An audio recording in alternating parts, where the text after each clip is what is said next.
Hello, everybody. Welcome to Tech Talks. I'm Victor here with Julie, and we have another week of tech updates for you from Apple News to Amazon to Mac malware and so on. Let's get into it. Sounds good.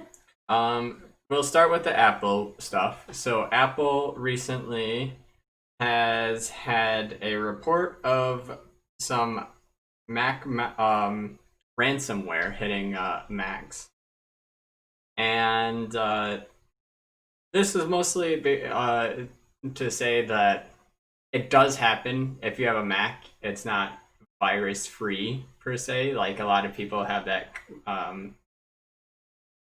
thought that like a Mac doesn't get viruses and things like that. It definitely is possible. This one is it seems to be like a data collection spyware, malware kind of thing that it is able to collect passwords, collect things like that, and it is able to even notice if it's being scanned by virus removers like Norton or Really? things like that, Wow. and so it's able to shut itself off so that things so it's not using internet connection or things like that, so it's not as detectable. So is there a solution for this recent one that is being talked about, or is this more just like this happened, but at this point like they have fixed it, just it does happen to Apple, even though there is sometimes that misconception that Apple is not susceptible to. Yeah, I think that the not once it's known, then they can be put on a list essentially, letting the companies that make these spywares know like this is what the data file looks like, and then it can when it finds that data file. A lot of times though, if it's trying to find something suspicious, but it doesn't have it listed as a known virus, it looks for things like internet traffic. If it's accessing internet to weird places that it doesn't know about or things like that, then it would be considered like a potentially unwanted program. Huh. And so it looks for these virus scanners look for certain things. But you said this one was able to get past some of them, at least like Norton and whatnot. Yeah, it was able. It's been able to go hidden, or it's able to go or hide at least. I don't know if Norton did like it, overlook it, but they were able to look at it and say, okay, when Norton is scanning it, it does try to hide from it. All right. Any other points on that one? That is it really. There is just letting them know that it's out there. It's called by the researchers Thief Quest, and that's pretty much what we know about it. All Or right.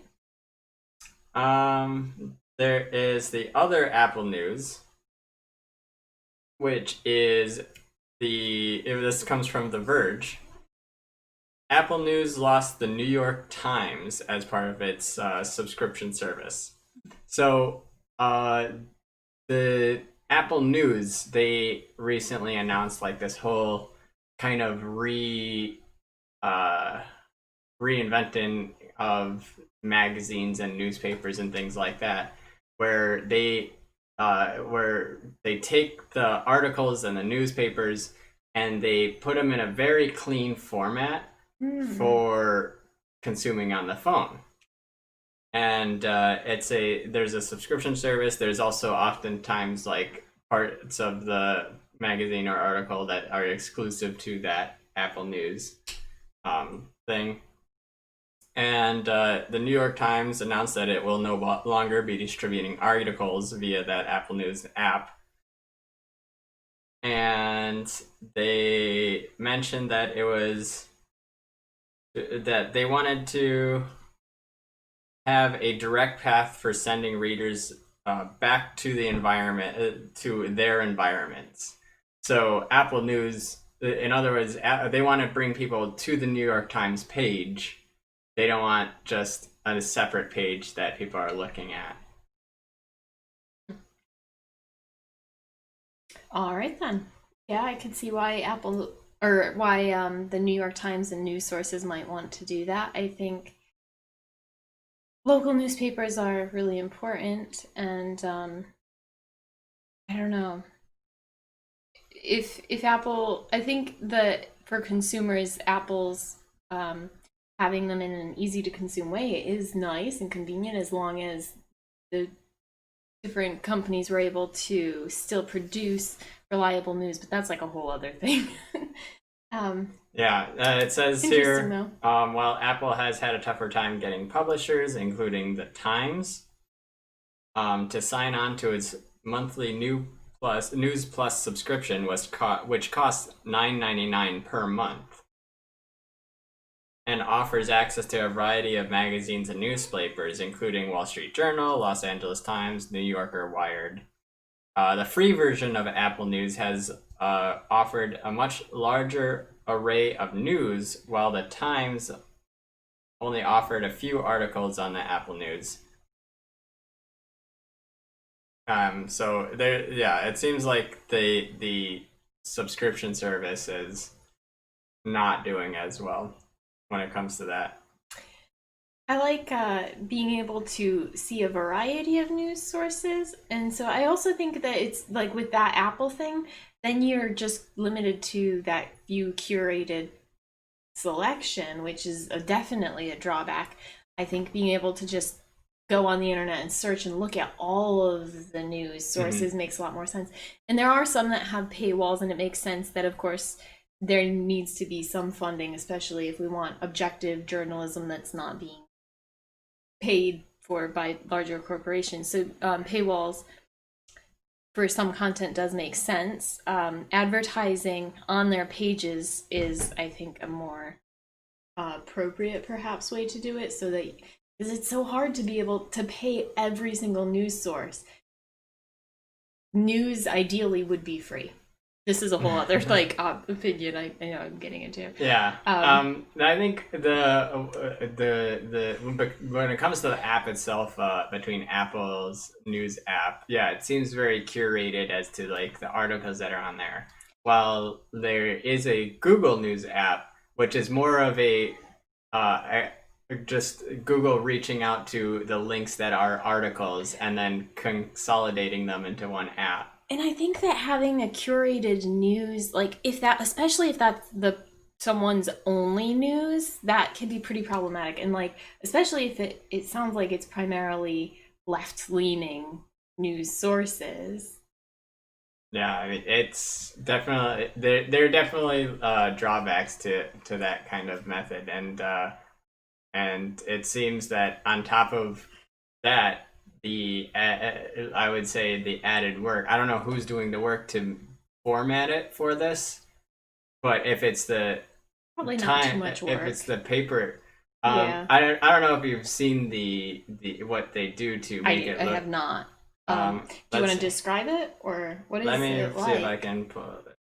Apple. Because I was imagining maybe you just like they would drop whatever the content was into a sort of template, right? Like Not exactly no? a template. Like they kind of based it off the article and the magazine.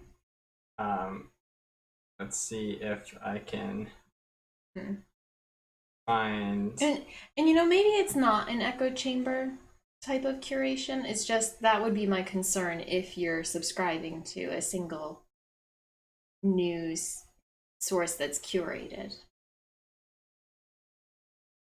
I mean, if it was more like fact checked curation, but this it seems like it's Apple a corporation just kind of trying to create another service by pushing some other ones together, but they're kind of struggling, and other companies that are big like the New York Times. I don't know what the right answer is. I guess just that's the news on it, and I'm looking forward to hopefully you can find the format. If not, you can't remember what how to describe. Is it like pictures at the top? Is it like a uniform type It's like font or background color? Yeah, no, it's like they take out the pictures and they you know those fancy website where you keep scrolling and like the pictures like move with the site and like the sometimes you have pictures moving at a different rate as the text and they format it to meet. It's not just like you scroll down like any news site where you just scroll down, you read the text and kind of things. They format it to make it much more visually appealing to as you're reading. Yeah, instead of doing it as a subscription, and I don't know what, again, like the whole, like if it was just a drop in formatting, it sounds like it's not from what you're saying.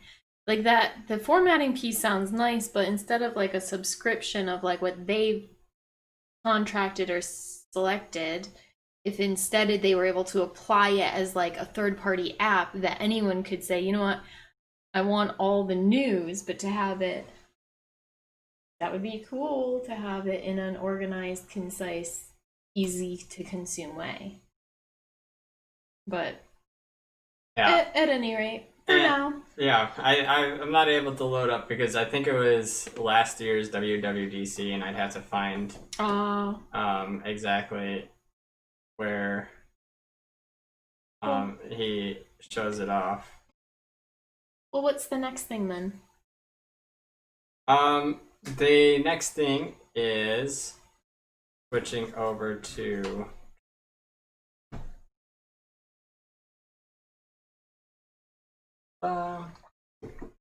we will switch over to the opposite end of the spectrum of well, I guess there's multiple opposite ends. We'll start with Google.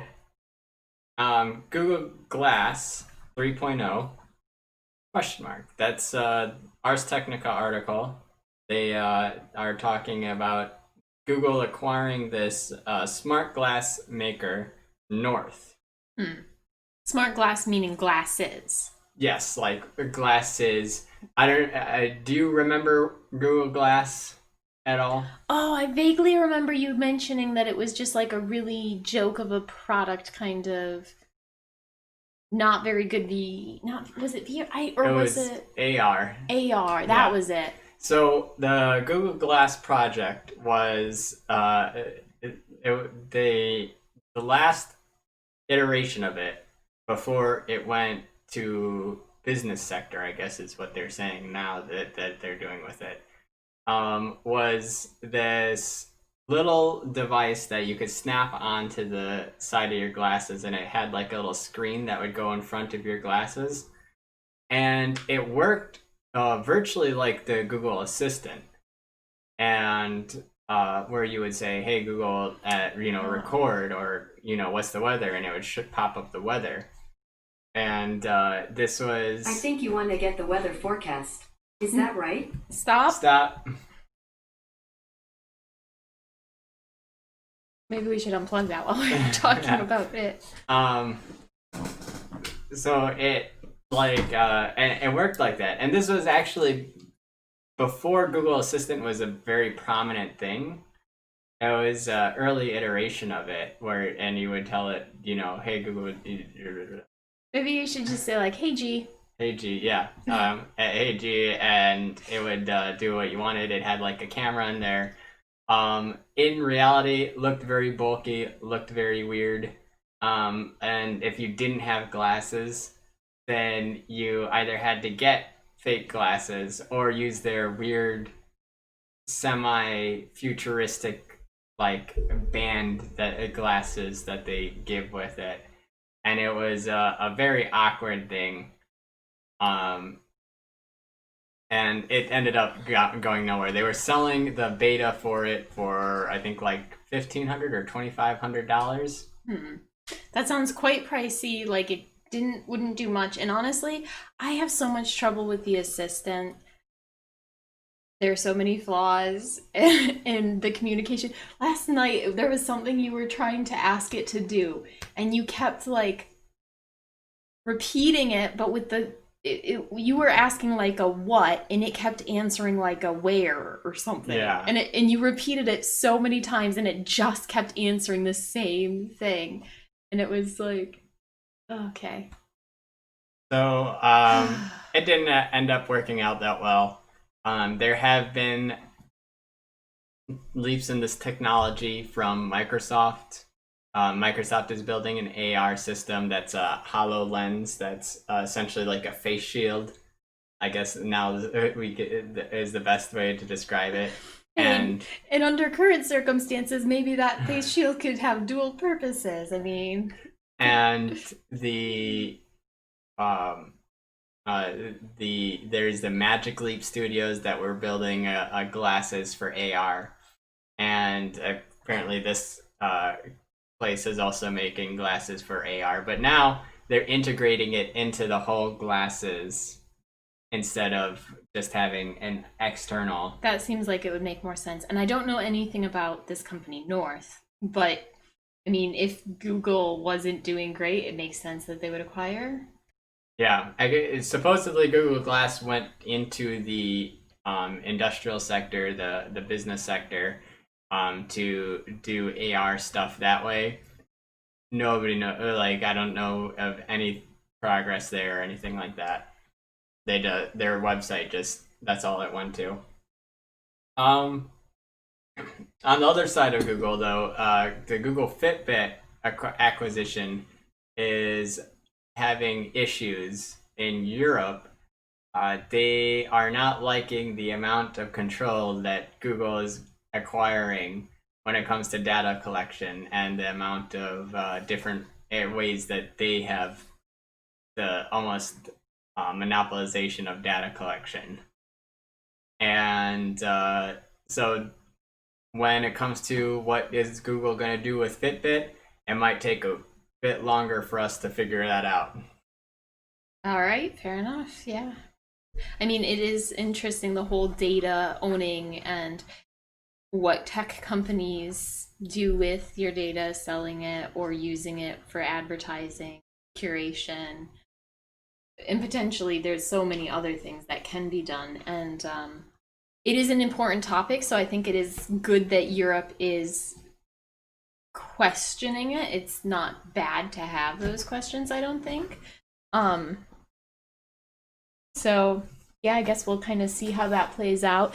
And I know, of course, there are people in the United States too that are talking about it. Andrew Yang, for example, has that project around owning your own data, the Data Dividend Project, I think is what it was recently. Something like that, yeah. Yeah, trying to help start pushing that way in the United States.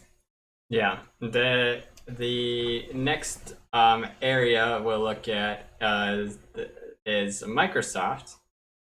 Microsoft is going to be updating the Windows 10 start menu. Oh. And they're trying to update these live tiles to be something less, something less, or something more uniform, I guess would be the way to describe it. This is coming out now. And it's really in the testing phases right now. It's going to be a while before it reaches out. But it's so as we can see here from this picture, and then I'll show the camera here. Closer. Yeah. You'll see that the live tiles are on the right. Oh, you're pointing over on this side? Yeah, you'll see the tiles on the right. They all have like a similar aesthetic to them instead of what they are now, which is not. I don't know. Yeah, it's all blurry. It's weird. So anyways. It's not focusing on it.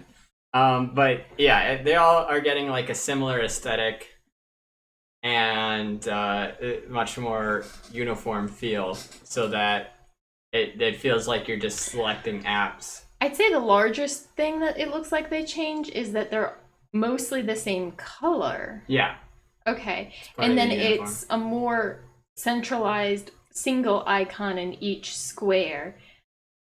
And there are words, but the words are now tending to be at the bottom if it's not part of or instead of a central icon.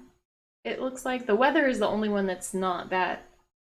Yeah, they're Same still using color. like a live tile system there, but the other ones are getting just icons too. When you say live tile, does that mean like it's a changing one or updating? Yeah, so if you when you have a live tile, it kind of updates as time goes on. Oh, here's a before and after. Okay. So And they do change with like the weather app the tile would tell you the current weather. It's not just like an icon to get to the weather app. It is a widget essentially.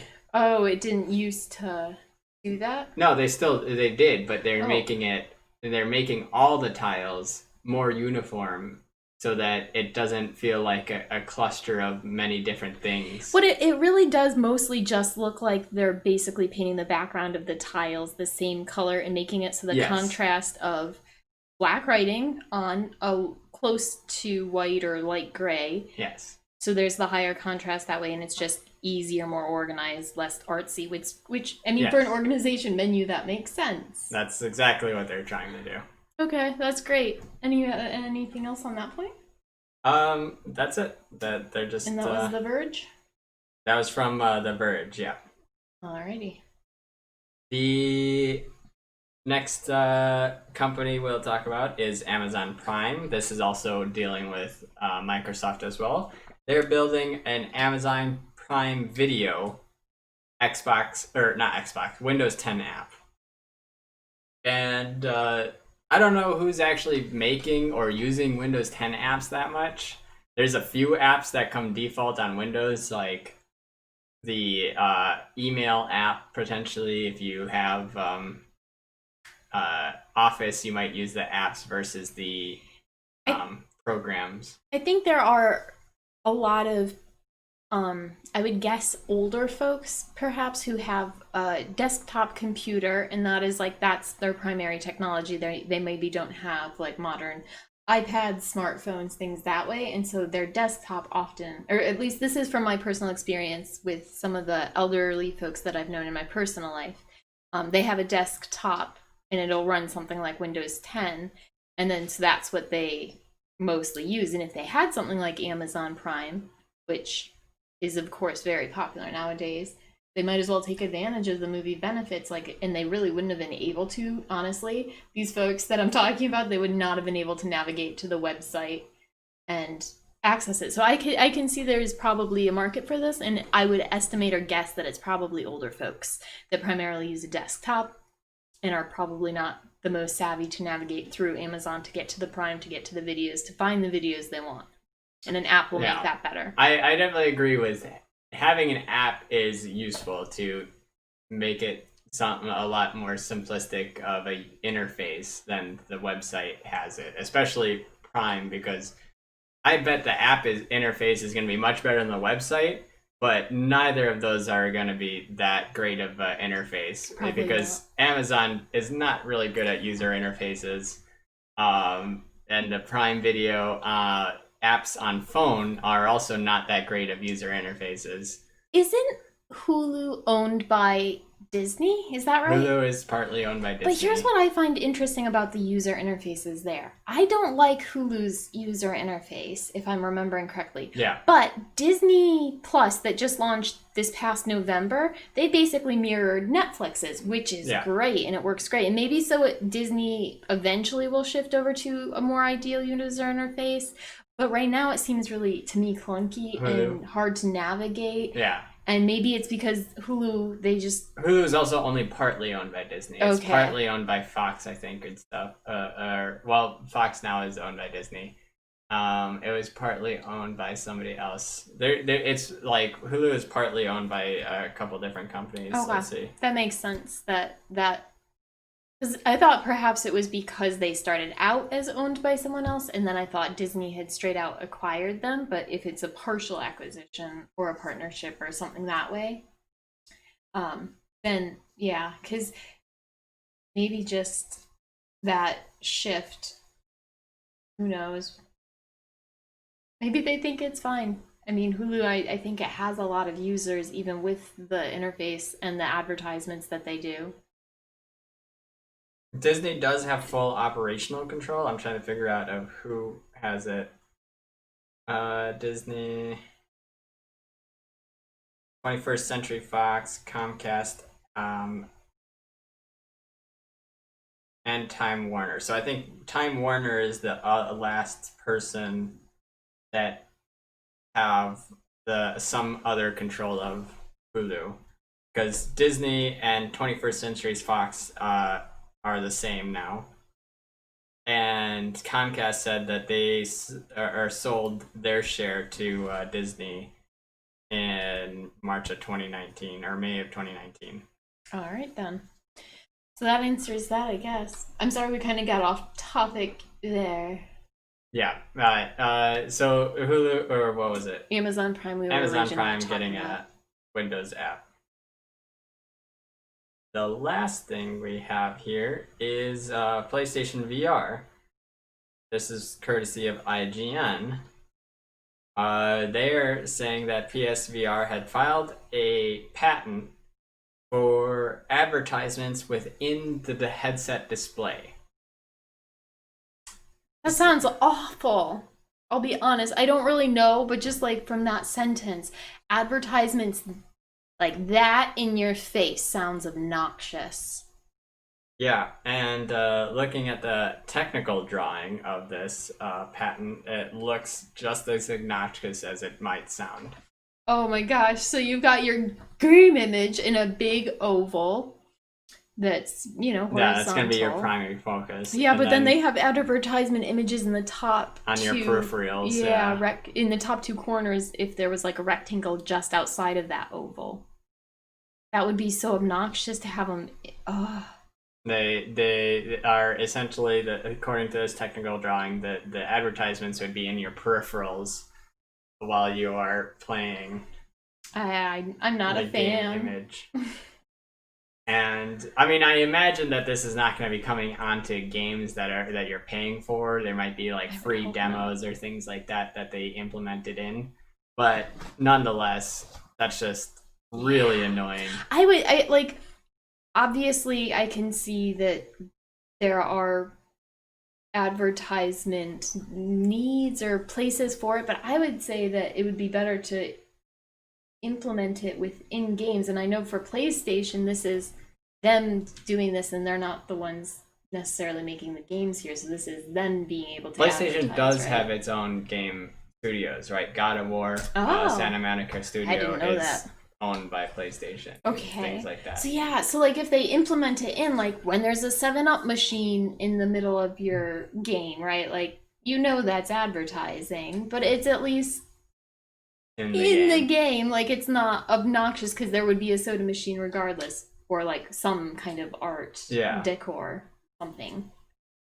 Yeah, so, I thought we found a pretty good balance when it came to that advertising in games and big movies and things like that, where you would just see brand names sometimes. Yeah, and the other thing with this is like the visual clutter problem, because it does affect your brain differently having that extra visual clutter, and hopefully it's not like flashing or changing, it's just like a stagnant image or brand name in the top corner. I would hope is the way that they use that, if they're going to use that, and that, like you had said, that they also just restrict it to free-to-play games, and this is how they revenue those games or whatever. But